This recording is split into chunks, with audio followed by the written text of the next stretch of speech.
Okay, good day guys. Na ito, may check na naman tayo ngayon na washing guys, Samsung Wobble. Problema nito guys, start post problem guys. Ayan dapat pag start mo guys, yung guhit-guhit na yan, tatakbo-takbo dapat yan. At saka mag-iba yung tunog guys. Hindi lang natin na-mute lang natin guys kasi ang ingay ng aso. Kaya hindi rin maririnig kasi panay tahol yung mga aso. Ayaw talaga guys, start. Ayaw mag-start.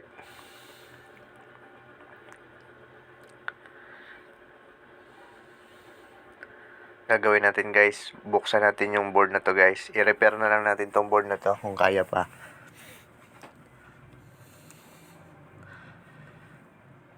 Yan, tanggalin na natin yung mga screw dyan. Tapos yan,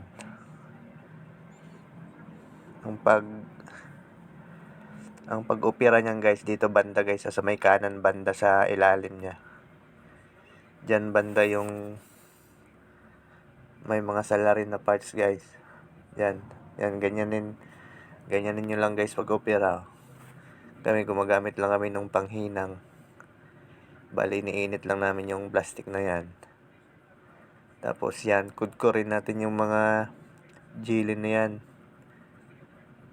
Ito guys, dandahanin nyo lang kasi baka madama yung mga parts. Kasi may mga maliit na parts dyan na pag masudsud mo ng malakas yan, matatanggal yan.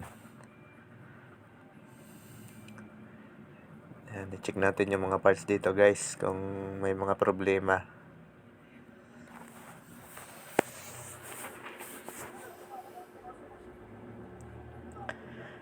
Yan, sudsurin na natin yung mga ibang parts guys, yung mga dahilan ng start pause problem na yan.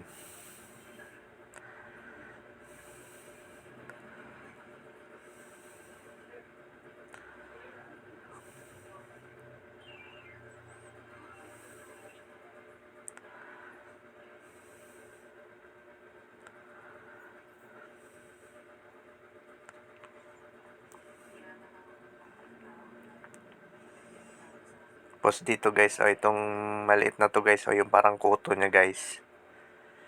Yan, i-check nyo rin guys. Capacitor yan C160 ang tawag dyan. Dapat, pagbaliktarin mo guys, walang reading yan dapat. Isang side lang dapat yung may reading. Yan guys, dalawang side na guys, may reading na siya. Sabihin shortage na yan. Kaya ang gagawin natin, tanggalin natin yan. Parang kuto lang yan Yan, natanggal na.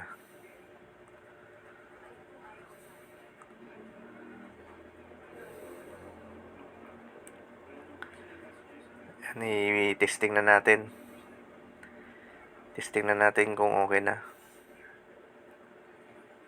Kung yan lang yung problema niya. Ayun guys, okay na siya guys Yan lang problema guys, yung si 160 na yan. Shortage na.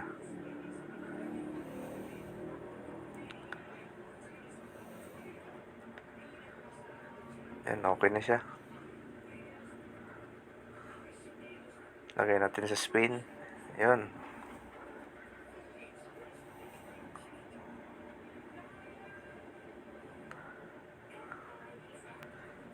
Yan lang yung problema guys, pag hindi ma-start. Pag hindi mapindot yung start na yan, ayaw magtuloy. Pero minsan kasi, meron din talaga guys na hindi na talaga kayang i-repair. Kaya ang gagawin, palit board talaga. Kahit na-check na lahat.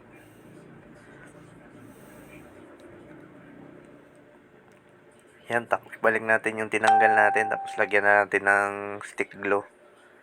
Para may protection naman sa moist. Para ma-protectionan siya.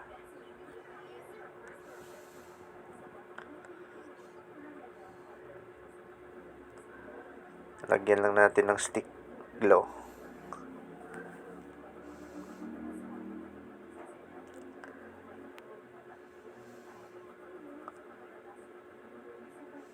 So, hindi pa pala nakasubscribe guys, Subscribe nyo ako guys.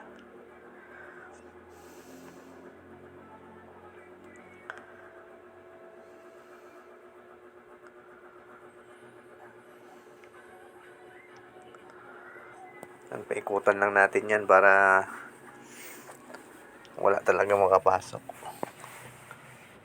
At saka ayos din tingnan. May ibabalik yung tinanggal. Yan, okay na. Naibalik na natin. Tinisting na natin. Okay na. Nagwawash na siya. Okay, thank you.